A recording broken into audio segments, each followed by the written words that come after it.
tous, je suis l'artiste Tao, artiste musicienne chanteuse, originaire de la région du Nord, plus précisément de Guidère. Bienvenue à tout le monde sur la petite interview.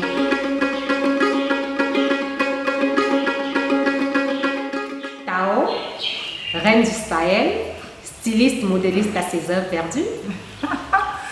Styliste, modéliste, oui. À ses heures perdues, je dirais non, parce que la mode, c'est ma première passion. Donc, vous savez, vous convenez avec moi que la mode et la musique sont deux métiers hyper jaloux.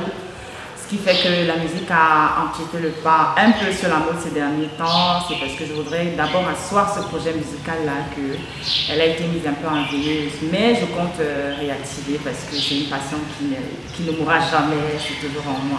Alors, la reine du Sahel, oui. Taos, et pourtant la polémique gonfle autour de nom de la reine du Sahel, parce qu'avant vous, il y avait Amina Poulo qui est reconnue comme la grande reine du Sahel. Je vais dire que notre roi c'est le Sahel, comme j'ai coutume de le dire, et nous sommes des reines, toutes les reines, dont nous sommes les épouses du Sahel. Néanmoins, je reconnais en Amina Poulo que c'est notre icône, au même titre que mon grand frère Isnebo. C'est les deux icônes que j'ai dans ma tête depuis que j'ai commencé la musique. Et entre vous, dans les artistes du Sahel, comment ça se passe? C'est une confrérie, c'est une communauté, ou chacun, c'est le chacun pour soi? Non, c'est pas le chacun pour soi. Je vais reconnaître un peu les artistes du Nord que c'est des personnes très très gentilles, très ouvertes, très accueillantes, parce que j'étais au Nord au mois de mars. Sincèrement, j'ai été accueillie par tous, comme si on se connaissait tous. Et donc, je vais dire plutôt que c'est une famille. C'est une famille, c'est ma famille. Autodidacte ou vous êtes votre mode, elle est issue d'une formation? Je vais dire les deux. J'avais pas reçu à cet âge-là une formation particulière. Ma mère a fait industrie d'habillement et donc elle confectionnait les vêtements à la maison, ce qui fait que je regardais comment elle faisait. Et dès l'âge de 12 ans, j'ai commencé à faire des vêtements pour mes poupées et pour moi-même. Et donc plus tard, je les ai convaincus, j'ai convaincu mes parents qu'il fallait que je fasse ce métier-là, eux qui voulaient que je sois médecin, mais je sais que moi, je n'avais pas vraiment la fibre de médecine en moi, j'avais plutôt la fibre artistique en moi. Bon, revenons sur la musique de Tao. Oui. Une sonorité ancre les rythmes du Sahel et celle de la forêt équatoriale. C'est moi, je suis originaire de Guidère de par mon merveilleux papa qui n'est plus aujourd'hui et ma magnifique maman qui est de la forêt équatoriale. Et donc, je suis le fruit de ce métissage. J'ai eu la chance d'avoir autour de moi une grand-mère qui me chantait constamment des berceuses en langue mamba également. Et aussi, les postes d'affectation de mon papa à travers le Cameroun a permis que je puisse me frotter à d'autres sonorités, à d'autres cultures de notre pays. Donc, ce qui a enrichi un peu mon univers musical. Alors, c'est cette pluralité qui amène Tao à de nombreuses collaborations telles que Angré Manga, oui. L'opus Raoul Bokono. Cette reprise, une histoire similaire dans votre vie quand même?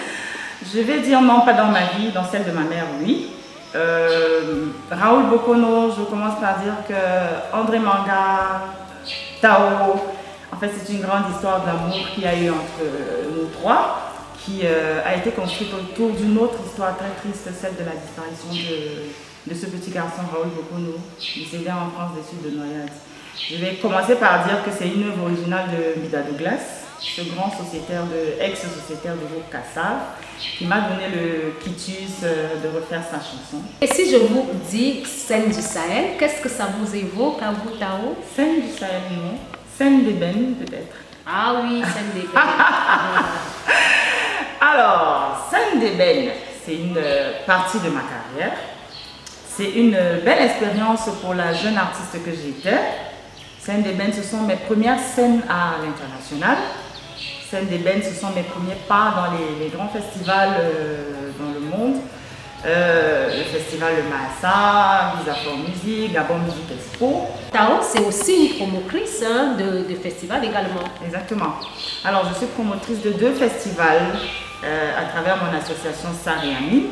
J'ai un festival à Lamba de soie, donc, qui est la première édition, s'est tenue en 2018, ici à l'esplanade de la mairie de Soie.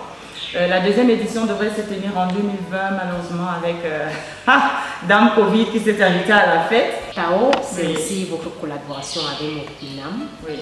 Un tournant très important de votre carrière. Modinama, c'est cette boîte de production-là qui donne à l'artiste des conditions idoines pour travailler et produire des œuvres vraiment dignes de ce nom.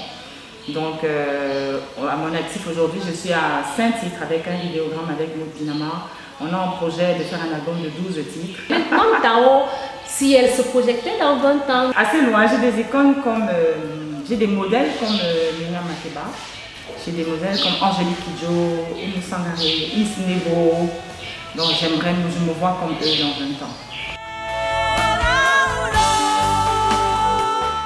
Je remercie la CRTV pour cette magnifique interview. Je remercie tous les autres médias et voilà quoi, je voulais vous dire à tous que je vous aime du fond de mon cœur.